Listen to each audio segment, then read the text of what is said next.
ಈ ನಡುವೆ ನಡೀತಾ ಇರೋ ಎಲ್ಲಿ ನಡೀತಾ ಇರೋ ಗಲಭೆಗಳಲ್ಲಿ ಇದು ಯಾವುದೇ ಆರ್ಗನೈಸೇಷನ್ ಅಥವಾ ಪೊಲಿಟಿಕಲ್ ಪಾರ್ಟಿದು ವಾಲಂಟರಿ ಆರ್ಗನೈಸೇಷನ್ಸ್ ಅಲ್ಲ. ಅದು ಪೂರ್ಣವಾಗಿ ವಿದ್ಯಾರ್ಥಿಗಳ ಸಮಸ್ಯೆಯಲ್ಲಿ ತಾನಾಗೇ ಪ್ರಾಕೃತಿಕವಾಗಿ ಅದು ಹುಟ್ಕೊಂಡಿರುವಂಥ ಸಮಸ್ಯೆಯನ್ನ ವಿದ್ಯಾರ್ಥಿಗಳೆಲ್ಲ ಸೇರಿ, ಸುತ್ತಮುತ್ತಲಿನ ಸ್ಟೇಟ್ ವಿದ್ಯಾರ್ಥಿಗಳೆಲ್ಲ ಸೇರಿ ತಮಗೆ ಅನ್ಯಾಯ ಆಗ್ತಾ ಇದೆ ಅಂತ ನ್ಯಾಯ ಕೇಳಕ್ಕೆ ಬಂದಿದ್ದಂಥ ಅದು ವ್ಯವಸ್ಥೆ. ಅದರಲ್ಲಿ ಜಂತರ್ ಮಂತರಲ್ಲಿ ಉಪವಾಸ ಸುಮಾರು ದಿವಸಗಳಿಂದ ಮಾಡ್ತಾ ಇದ್ದವರು ಈ ಸರ್ಕಾರದಲ್ಲಿ ಡೆಮಾಕ್ರಸಿ ನಡೀತಾ ಇದೆಯಾ ಅಥವಾ ಏನದು ಇದು ನಿರಂಕುಶದ ಪ್ರಭುತ್ವ ಅನ್ನೋ ರೀತಿಯಲ್ಲಿ ಯಾರು ಕೇಳಿಲ್ಲ ಅವ್ರನ್ನ. ಉಪವಾಸ ಅವರು ನಮ್ಮ ಇವರು ವಾಗ್ಬಾ ಅವರು ಕೂತಿದ್ರು, ಅವರು ಸಾವು ಬದುಕುವಲ್ಲೇ ಎಣಸಾಳೋ ಮಟ್ಟಕ್ಕೆ ಬಂದಿದೆ. ಅದ್ರಲ್ಲೂ ಆಗ್ಲೂ ಕೂಡ ಇವರು ಬಂದಿಲ್ಲ.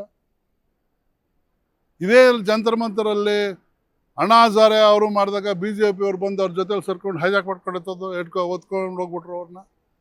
ಪ್ರಜೆಗಳ ಸಮಸ್ಯೆನ ಆವತ್ತು ಏನು ಮಾಡಿದ್ರು, ನಾವು ಎಲ್ಲ ಇದು ಯಾವುದೋ ನಮ್ಮ ಲೋಕಾಯುಕ್ತನ ಅದು ಲೋಕಪಾಲ್ ಬಿಲ್ ತಗೊಂಬರ್ತೀವಿ, ಹಂಗೆ ಮಾಡ್ತೀವಿ ಹಿಂಗೆ ಮಾಡ್ತೀವಿ ಅಂತೆಲ್ಲ ಅದು ಹೇಳಿ ಎಬ್ಸಿದ್ರಲ್ಲ ಅಣ್ಣಾ ಹಜಾರೆ ತಗೊಂಬಂದು. ಎಲ್ಲಿ ಮಾಡಿದ್ರು? ವಂಶೋದಯ ಮಲ್ಟಿ ಸ್ಪೆಷಾಲಿಟಿ ಆಸ್ಪತ್ರೆ ಕೋಲಾರ. ಇಲ್ಲಿ ಅತ್ಯಾಧುನಿಕ ತಂತ್ರಜ್ಞಾನವನ್ನ ಬಳಸಿ ಎಲ್ಲಾ ಮೂಳೆ ಸಂಬಂಧಿ ಕಾಯಿಲೆಗಳಿಗೆ ಪರಿಹಾರ ಸಿಗುತ್ತದೆ. ಮೊಣಕಾಲು ನೋವು, ಬೆನ್ನು ನೋವು, ಸ್ಪೋರ್ಟ್ಸ್ ಸಂಬಂಧಿ ಸಮಸ್ಯೆಗಳು, ಮೂಳೆ ಮುರಿತ, ಸ್ಪೈನ್ ಶಸ್ತ್ರಚಿಕಿತ್ಸೆ, ಜಾಯಿಂಟ್ ರೀಪ್ಲೇಸ್ಮೆಂಟ್ ರೀತಿಯ ಎಲ್ಲಾ ಮೂಳೆ ಸಂಬಂಧಿ ಚಿಕಿತ್ಸೆಗಳಿಗಾಗಿ ಸಂಪರ್ಕಿಸಿ 7270727770 ವಂಶೋದಯ ಆಸ್ಪತ್ರೆ ಕೋಲಾರ. ಇವರು ಏನು ಮಾಡಿದ್ರು ನಡೀತದೆ ಅನ್ನೋ ಧೋರಣೆಯಲ್ಲಿದ್ದಾರೆ. ಯಾವ ಸಮಸ್ಯೆನೂ ತಗೊಂಡ್ರೆ ಸಿವಿಲ್ ಡ್ರೆಸ್ಸಲ್ಲಿ ತಮ್ಮ RSSನವ್ರನ್ನ ಪೊಲೀಸ್ನವ್ರನ್ನ ಸೇರಿಸಿ ಅಲ್ಲಿ ಲಾಠಿ ಚಾರ್ಜ್ ಮಾಡೋರು, ರೈತರಾಗಲಿ ವಿದ್ಯಾರ್ಥಿಗಳಾಗಲಿ ಇನ್ನೊಂದು ಯಾವುದೇ ಸಮಸ್ಯೆ ಆಗಲಿ ಇವ್ರು ಯಾವ ಸಮಸ್ಯೆನೂ ಹೇಳ್ಬಾರ್ದು. ಇವ್ರು ಏನು ಹೇಳಿದ್ರೆ ಅದಕ್ಕೆ ಕೇಳಬೇಕು. ಇದು ಯಾವ ಮಟ್ಟಕ್ಕೆ ಹೋಗ್ಬಿಟ್ಟಿದೆ ಅಂದರೆ ದೇವಸ್ಥಾನ ಲೂಟಿ ಹೊಡೆದ್ರು ಅದ್ರ ಬಗ್ಗೆ ಮಾತಾಡೋಕ್ಕೆ ಇವ್ರದ್ದು ಇಚ್ಛೆ ಇಲ್ಲ. ಅವ್ರಿಗೆ ದೇಶ ಸಂಪತ್ತು ಕೊಳ್ಳೆ ಹೊಡಿತಾ ಇದೆ, ಅದ್ರ ಬಗ್ಗೆ ಡಿಬೇಟ್ ಮಾಡೋಕ್ಕೆ ಪಾರ್ಲಿಮೆಂಟಲ್ಲಿ ಬಿಡಲ್ಲ. ಎಲ್ಲಿ ಹೋಗೋದು ಜನ? ಏನು ಮಾಡೋದು? ಯಾರಿಗೆ ಹೇಳ್ಕೊಳ್ಳೋದು? ದೇಶ ಈಗ ನಾವು ಉಳಿಯೋ ಪರಿಸ್ಥಿತಿಯಲ್ಲಿ ಇಲ್ಲ. ವಿದ್ಯಾರ್ಥಿಗಳಿಗೆ ತಲೆಯಲ್ಲಿ ಹೋಗಿದೆ ಅಂದ್ರೆ ಈಗ ಯಾವ ಮಟ್ಟದ ಸೀರಿಯಸ್ನೆಸ್ ಇದೆ ದೇಶದಲ್ಲಿ ಅಂತ. ವಿದ್ಯಾರ್ಥಿಗಳೇನಾದ್ರೂ ಬೀದಿಗೆ ಇಳಿದು ಹೋರಾಟ ಮಾಡದಿದ್ರೆ ನಮ್ಮಲ್ಲಿ ಡೆಮೋಕ್ರಸಿ ಉಳಿಯಲ್ಲ.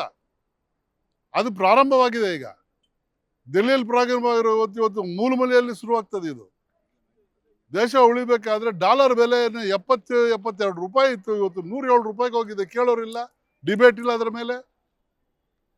ಪೆಟ್ರೋಲ್ 100 ರೂಪಾಯಲ್ಲಿ ಹಚ್ಬಿಟ್ರು ಅಂದ್ರೆ ಕಡಿಮೆ ಆಗಿದೆ. ಇಂಟರ್ನ್ಯಾಷನಲ್ದಲ್ಲೇ $18 ಬಂದಿದೆ. ಅದನ್ನು ಕೇಳೋಕ್ಕೆ ಇವ್ರಿಗೆ ಅಲ್ಲಿ ಪರ್ಮಿಷನ್ ಕೊಡಲ್ಲ. ಯಾವ ಸಮಸ್ಯೆನೂ ಪಾರ್ಲಿಮೆಂಟಲ್ಲಿ ಎತ್ತಕ್ಕೆ ಬಿಡಲ್ಲ. ಮೊನ್ನೆ ಅವ್ರನ್ನ ಕರೆದ್ರು, ಜಂತರ್ ಮಂತರಲ್ಲಿ ವಿದ್ಯಾರ್ಥಿಗಳನ್ನ ಕರೆದು ನಿಮಗೆ ಮಾತಾಡಿಸ್ತೀನಿ ಅಂತ ಹೇಳಿದ್ರಲ್ಲ ಅವರು. ನಡ್ಡಾ ಹತ್ರ ಹೋದ್ರು, ಅವ್ರೇನು ಮಾತಾಡಲಿಲ್ಲ. ಪೊಲೀಸ್ ಕಮಿಷನರ್ ನಡ್ಡಾ ಹತ್ರ ಹೋಗಿ ನಡ್ಡಾ ಅವ್ರು ಇನ್ನೊಬ್ಬರ ಹತ್ರ ಏರ್ಕೊರೆಗೆ ನಾವು ನಿಮ್ಮನ್ನು ಕರೆದೇ ಇಲ್ಲ ಅಂದ್ಬಿಟ್ಟು ಕೊನೆಗೆ ಈ ರೀತಿ ನಡೀತಾ ಇದೆ. ಈಗ ನೀಟು ಎಷ್ಟು ಜನ ಸತ್ತೋದ್ರು ಮಕ್ಕಳು, ಅವ್ರ ಭವಿಷ್ಯಗಳೇನು, ಈ ದೇಶದ ಭವಿಷ್ಯ ಏನು? ಇದನ್ನು ಕೇಳಿದ್ರೆ ಅವರು ಟೆರರಿಸ್ಟ್ಗಳು ಅವರು ಅಂತ ಹೇಳೋದು, ಅವರು ದೇಶದ್ರೋಹಿಗಳು ಅಂತ ಹೇಳೋದಾ? ಈ ವ್ಯವಸ್ಥೆಯಲ್ಲಿ ನಾವು ಏನಾಗಿದ್ದೀವಿ ಅಂತ ಈ ಸಮಸ್ಯೆಯನ್ನ ವಿದ್ಯಾರ್ಥಿಗಳ ಹತ್ರ ನಾವು ಸಂಬೋಧನೆ ಮಾಡಿ, ಇನ್ನು ಮುಂದಿನ ಪ್ರಜೆಗಳು ನೀವಪ್ಪ, ದೇಶದ ಭವಿಷ್ಯ ನಿಮ್ಮ ಕೈಯಲ್ಲಿದೆ, ಎಚ್ಚೆತ್ಕೊಳ್ಳಿ ಅನ್ನೋ ಕಾರ್ಯಕ್ರಮದ ಪ್ರೋಗ್ರಾಮೇ ಇದು.